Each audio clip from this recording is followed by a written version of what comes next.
Chapitre 2, toujours, suite. S'allonger sur la vase, comme un vaste nénuphar, s'y tremper, mollement. Puis, après maintes toilettes, s'endormir. N'avoir sur sa mire qu'une cible, le rêve. Mouvement perpétuel, attelle. Au cœur du vide, avide. Le cœur craint l'hiver et l'ennui. Il ne s'agit guère pourtant de quelques nuits, quelques mois. Mousson.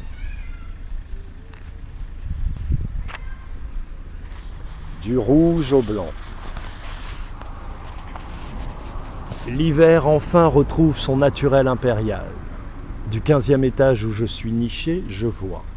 L'enfant réintègre la norme et semble fourmi. L'adulte varant, voire enfant. Et la neige éphémère comme elle se loie. Quelques centimètres suffisent.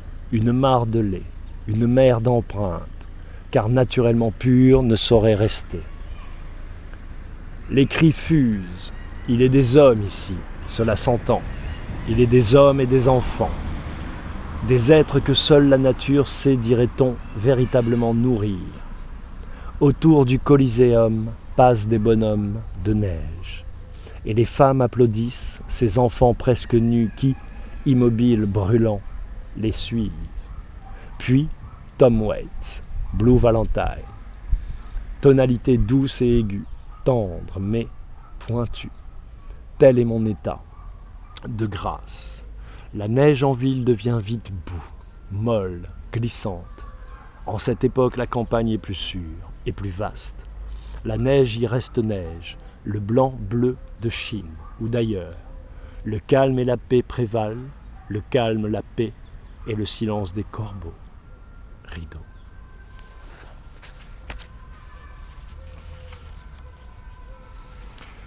Agoraphobique, l'embrun des rimes câlines dans mes jardins ne souffle que ces matins où même le scientifique patine. Anne. L'époque n'est pas à la danse, nulle ombrelle aucune dans cette chambre, seuls deux êtres, s'oublient un peu. Ils dorment sous le feu de leurs membres croisés, deux par deux. Non point passionnés, mais simplement liés, comme Liane jamais ne le fut. Un corps blanc, un corps brun, un cœur pâle, un cœur châle. Et la nuit nous poursuit comme tous les jours nous la suivons, presque placide, presque mièvre, ou actif à outrance. Nous n'étions que trans intacts. Alcool, opium et le lest. Ne reste au matin qu'un frais de teint tout à fond, dissous, jusqu'au soir. La nuit bleue n'est que crépuscule, la nuit est noire, ou toute blanche. Comme la branche sur laquelle le mage assis ne scie plus, ne gît plus, ne geint plus, ne feint plus, ne fond pas non plus, mais voit. Rideau. Skevy Dread. Être un astre. Un axe autour duquel s'étalerait une série d'astéroïdes. Ceinturé par eux, sécurité oblige. Un bracelet de force sans faille, sans piètre féminité ni veule virilité. Sans fanfaronnade idiote, sans venin aucun. Paisible mais anxieux, car lucide. La simple panse d'un point zéro, un rythme ternaire, tangible, offert. On sent certains soirs, venus du tréfonds de la galaxie, un tressaillement furtif, comme deux atomes qu'on écartellerait, comme un trou noir, renversé. Au dire de certains, cela se pourrait une porte où l'astre et ses assistants seraient conviés avec insistance. Au dire d'autres, cela ne se peut qu'une perte. À mon sens, il n'y en a pas. Seule la trace redessine le sens. N'être qu'un astre, ténu, rideau. République. L'impression générale que précise par prémisse ou parabole silencieuse le nuage des nuées pour l'année à venir nivelle mais ni, mais non, mais non. L'année dernière s'en fut ainsi, l'année nouvelle aussi. Sous le faisceau lumineux de ces râles irradiés mais radieux, je me propose ici, assis, de ne point plus présupposer des indispositions nues proposées, qu'elles s'affaissent sans moi, ni sur moi, ni sous moi, qu'elles s'affaissent seules.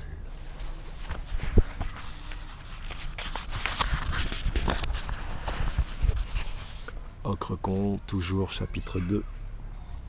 Peut-être qu'un voyage saurait me faire envisager d'autres rivages, d'autres cépages, pour mes pas, visages, une toute autre élasticité du temps, une tessiture nouvelle, nouvelle texture pour une non-littérature, tangente obligée, réintégrer ces rayures pour de nouvelles ratures vives.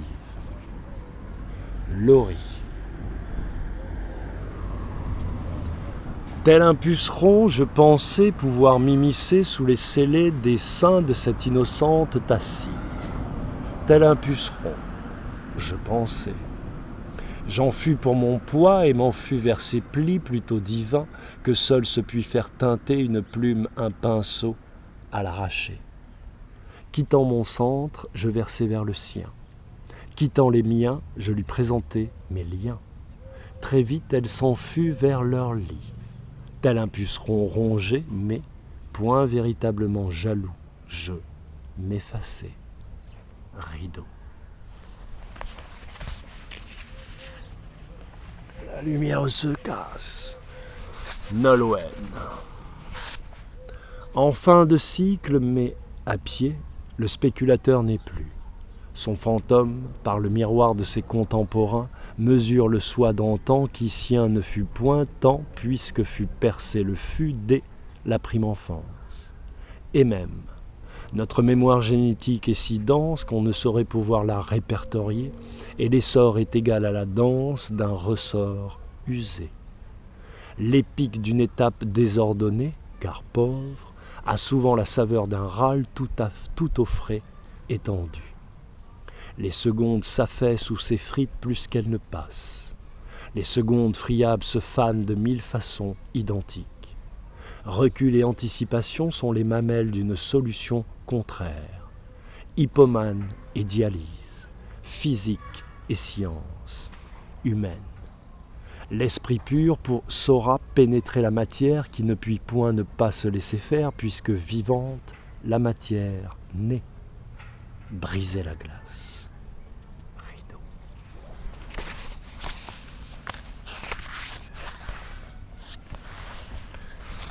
Est-elle.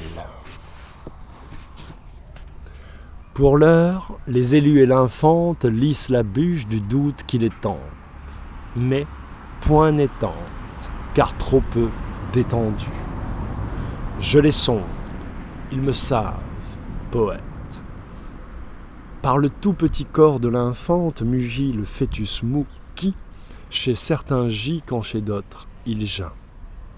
Mais ici, puisque élu only, s'achemine l'anthèse qui, aux abords du bourgeon nouveau ne gémit qu'en une simplicité digne.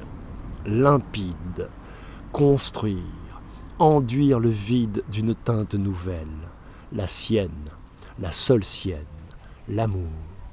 L'infante immobile, par son seul regard, mobilise toutes mes cellules. Ma verge embastillée ne devrait avoir d'autre solution que celle de lui déverser ses ions, sève de vie, arpentant déjà le couloir de la mort, énergie vitale que je ne saurais dilapider, éparpiller, dissolue. Je lui lis un poème, mes mots la nourrissent. Rassasiée, elle se lève, en silence me remercie et s'en va planter sa lance sur un autre moins imprécis, plus impatient. Le monde, hélas, a la saveur tragique du silence qui, de toute éternité, l'accompagne. J'hélas, et m'éteins plus que je ne m'endors, seul. Rideau.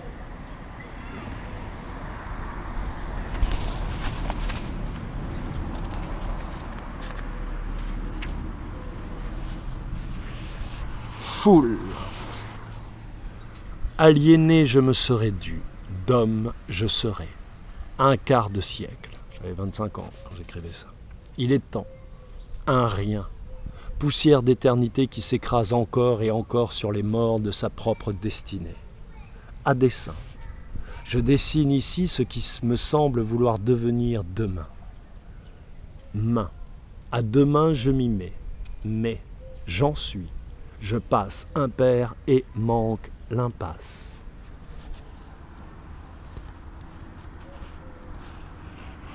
L'imparfait. Traits. Comme des traites. Je me les dois. Dois. À demain. Demain. L'arrivée dans ce monde fut mon départ. Je quittais mon quai pour rejoindre les quilles. Fébriles, les quilles frayaient ensemble. Outrancières, souvent inconséquentes, il semble qu'elles nient par leur inattention en toute chose l'effacement légitime de l'être face à l'autre. Ocre con, que je n'aurai de cesse de poursuivre afin que ma santé mentale soit égale aux idéaux que je rêvais pour elle, étant petit. J'ai petit, car je suis rêve, illimité, incontournable, intelligent car intelligible, scribe ou scarabée, je sais, les déserts verts. M'amuse, mes muses m'amusent de moins en moins. Tout contre elles, mais, de loin en loin, je les suis.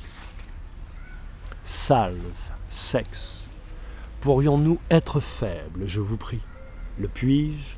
Je ne saurais point plus ne pas être ou ignorer l'être, le peuplier que j'ai toujours été. Ne plus laisser la bise ou le vrai vent faire siffler persifleur ce qui me reste de membres, dépit. Et puis, se taire. Rideau. Ne faut-il point se faire tout petit pour pénétrer et donc remplir l'espace?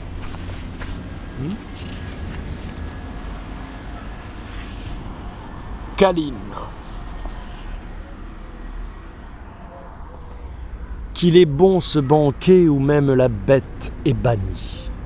Sans soi, être sien, délicieuse émission d'essence saine. Saine, qui s'écoule sous mes yeux, pupille paternaliste, sur ce plancher poli, non point pâli, où pérégrine un prêtre, paresseux pensant que perdre ne saurait ce papillon, sa poudre que sous la pluie. Aussi fine fut-elle, aussi fugace. Le corps s'enfuit, l'ombre s'efface. Au fait de cette scène, tout en haut, on peut voir s'agiter non point un drapeau, mais une ombre drapée, une ombre femelle. Une de celles qui vous scellent en silence, puis simplement par la anse vous encercle et sarcle et saute jusqu'au hameau du neutre des naissances. Le tout s'agite tel un grelot qui sortit de son gîte geint. L'enfant sauvage, un peu comme un singe qui aurait singulièrement tout appris puis démultiplié pour ne point plus plier, bien sûr. La superposition de pensées ne se peut que transpercer, posément, de part en part, chacun la sienne, saine, de rue ou d'ailleurs ou d'ici ou d'Ixit, d'ocre fiacre. Il est des états où l'étreinte, quelle qu'elle soit, devient tente, ce c'est toi. Il est des solitudes qui se meuvent à un soleil serein. Il est des attitudes qu'on ne peut titrer autrement que par un silence, un acquiescement respectueux. Il est des pierres, il est des pieux, il est des prêtres, et ces essieux qu'on suit lorsque l'on sent, lorsque l'on sait, les cieux. Il est des teintes s'étirant par fines nuances vers l'unique cintre de sortie, la Renaissance. Il est des nez, il et prescience. Il est des dessins comme un seul et même essaim qui savent et redessinent ce qui doit être leur cime de jasmin, du lendemain. Il est des senteurs inoubliables, il est des faits, il est des fables, il est des forces incontournables. Il est des failles sans fond, certes, comme il est des fonds sans faille. Il est des étreintes où l'état, quel qu'il soit, n'est plus tente, mais se veut toi. Rideau. Adèle.